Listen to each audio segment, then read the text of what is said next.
इतिहास गवाह है कि पूरी भूमि भारत की गाथा, भारत की अस्मिता और गौरव विदेशी आक्रांताओं से संघर्ष की महान गाथा है। विदेशी आक्रांताओं ने भारत की आत्मा पर चोट करने और भारत का अपमान करने के लिए हमारी संस्कृति और आस्था के केंद्र मंदिरों को ध्वस्त किया। काशी, मथुरा, सोमनाथ और अयोध्या के मंदिरों का तोड़ा जाना आज भी भारत की स्मृतियों में जीवित है। सन 1528 में बाबर द्वारा अयोध्या में राम मंदिर का तोड़ा जाना एक ऐसी ही अक्षम्य घटना थी जिससे भारत के सम्मान और आत्मा पर चोट पहुंची। अयोध्या में राम मंदिर पर आक्रमण भारत की आत्मा पर आक्रमण था। जहां हर भारतीय के रोम रोम में राम बसते हैं, उस भारत के लोग यह अपमान कैसे सहन करते। राम मंदिर पर आक्रमण भारत के लोगों को आहत कर दिया। विदेशी हमलावर अपनी बर्बरता करते गए और भारत अपने आत्मगौरव के लिए संघर्ष करता रहा। भारत के लोग श्री राम के जन्म स्थान पर बाबर के नाम पर खड़े बाबरी ढांचे को देखता रहा। पूरा हिंदू समाज आत्मरक्षा के सम्मान के रण में डटा रहा और बाबरी ढांचे को हटाने के लिए लड़ता रहा। सरयू नदी कई बार रक्त से लाल हुई। कभी स्थानीय शासकों ने और कभी साधु संतों और राम भक्तों ने राम जन्मभूमि मुक्ति के लिए अपने प्राण न्यौछावर कर दिए। लगभग 74 बार युद्ध हुआ। हम लोग कई बार हारे, लेकिन राम जन्मभूमि मुक्ति का संकल्प कम नहीं हुआ। हिंदू समाज तलवारों से रक्त रंजित हुआ, परंतु उसने हार नहीं मानी, क्योंकि हिंदू समाज का प्रण अजेय था। 15 अगस्त 1947 को देश की आज़ादी के बाद सैकड़ों वर्षों से चले आ रहे इस संघर्ष में एक नई ऊर्जा का संचार हुआ। अचानक 23 दिसंबर 1949 को विवादित बाबरी ढांचे में रामलला प्रकट हुए। हजारों राम भक्त रामलला के दर्शन के लिए उमड़ पड़े। उस समय के प्रधानमंत्री नेहरू ने उत्तर प्रदेश सरकार से रामलला को विवादित ढांचे से हटाने का आदेश दिया।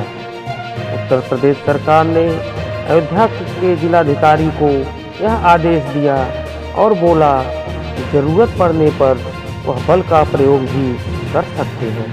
अयोध्या के जिलाधिकारी ने भारत सरकार को यह उत्तर दिया कि यह काम नरसंहार के बिना संभव नहीं है और अगर फिर भी वह रामलला को हटाना चाहते हैं तो किसी दूसरे जिलाधिकारी से यह काम करा सकते हैं। परिणाम स्वरूप रामलला की मूर्ति वहीं विराजमान रही। विवादित ढांचे को बंद कर दिया गया। केवल पुजारी को ही पूजा अर्चना के लिए भीतर जाने की अनुमति थी। फिर भी राम भक्त विवादित ढांचे के बाहर से ही रामलला के दर्शन करते रहे। भारत के हिंदू समाज के लिए चुनौतियां और बढ़ गईं जब यह मामला अदालत में गया। अदालत में विपक्षी दलों द्वारा भगवान राम के ही अस्तित्व पर सवाल उठाए गए। उनके अयोध्या में जन्म लेने का प्रमाण भी मांगा गया।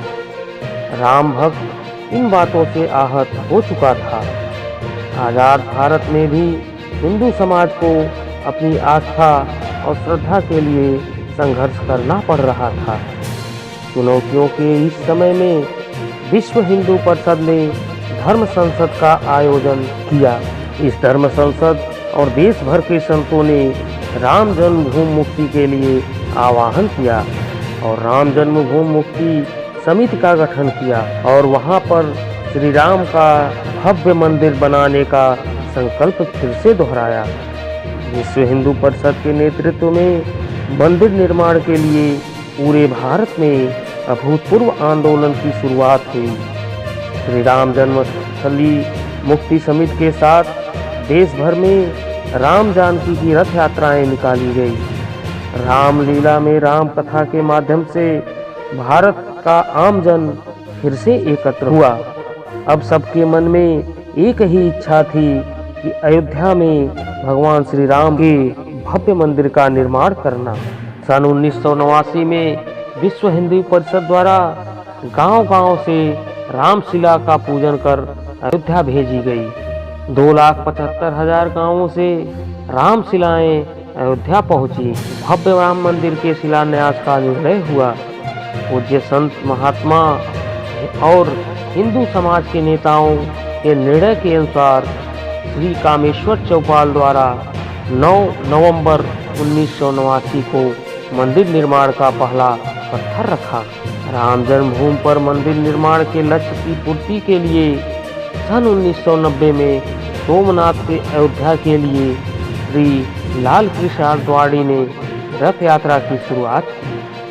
देश में जन भावना जागृत होने लगी। रथ यात्रा के साथ साथ मंदिर निर्माण के लिए जन समर्थन बढ़ने लगा और सेकुलरवाद बेनकाब होने लगी। इस जन आंदोलन को रोकने की बहुत कोशिशें हुई, परंतु सब व्यर्थ हो गया। विश्व हिंदू परिषद ने देशवासियों से अयोध्या में जन्मभूमि पर मंदिर निर्माण के लिए 30 अक्टूबर 1990 और 1 नवंबर 1990 को कार सेवा का आह्वान किया। परिणाम स्वरूप लाखों राम भक्त कार सेवा के लिए अयोध्या आने लगे। इससे हिंदू समाज की एकजुटता का विराट दर्शन हुआ। कार सेवकों को रोकने के लिए उत्तर प्रदेश के तत्कालीन मुख्यमंत्री श्री मुलायम सिंह यादव ने अयोध्या में परिंदे को पर न मारने की घोषणा की। स्थितियां और भयानक हो गई।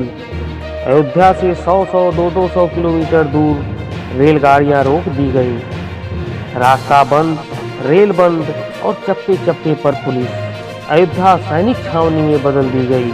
राम नाम पर ऐसी पाबंदी कि अर्थी ले जा रहे लोगों को भी रोका गया, क्योंकि वे राम नाम सत्य कह रहे थे। लेकिन सैकड़ों किलोमीटर की यात्रा कर कार सेवक अयोध्या पहुंचने लगे।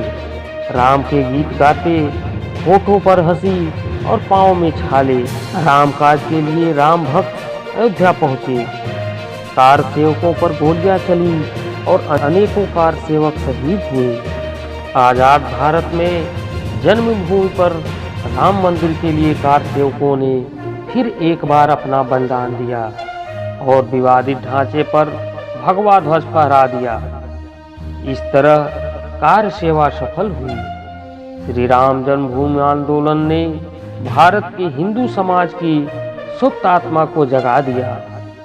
विश्व हिंदू परिषद ने फिर एक बार 6 दिसंबर 1992 को कार सेवा का आह्वान किया। राम भक्तों को कार सेवा करने देने के लिए अदालत में प्रार्थना की गई, परंतु अदालत ने कोई निर्णय नहीं लिया। परिणाम स्वरूप सभी पंथ संप्रदाय के हिंदू एकत्र हो गए और देखते ही देखते 6 दिसंबर 1992 को राम जन्मभूमि से बाबरी सदा के लिए हट गया। यह समय सत्यमेव जयते का था, परंतु संघर्ष यहाँ भी समाप्त नहीं हुआ। कुछ सेकुलरवादियों द्वारा भारत और भगवान राम के इतिहास को झुठलाने के लिए अदालत में यह सिलसिला चलता रहा, जो सन 1950 से चल रहा था। हिंदू अपने भगवान राम को टेंट में दर्शन करने के लिए विवश थे, परंतु सत्य को तो जीतना ही था।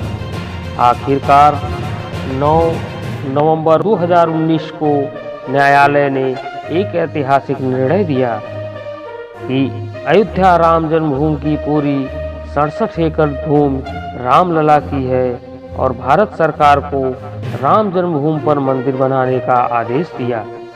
5 अगस्त 2020 को भारत के प्रधानमंत्री श्री नरेंद्र मोदी ने राम जन्मभूमि में मंदिर निर्माण के लिए भूमि पूजन किया और निर्माण कार्य प्रारंभ हुआ। इस तरह लगभग 500 वर्षों के संघर्ष के बाद राम मंदिर का निर्माण कार्य सफल हुआ।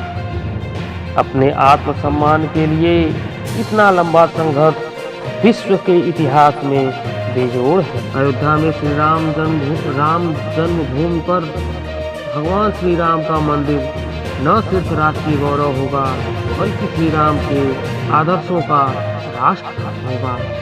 और अब वह महान संकल्प 22 जनवरी 2024 को पूरा होने जा रहा है। जय जय श्री राम।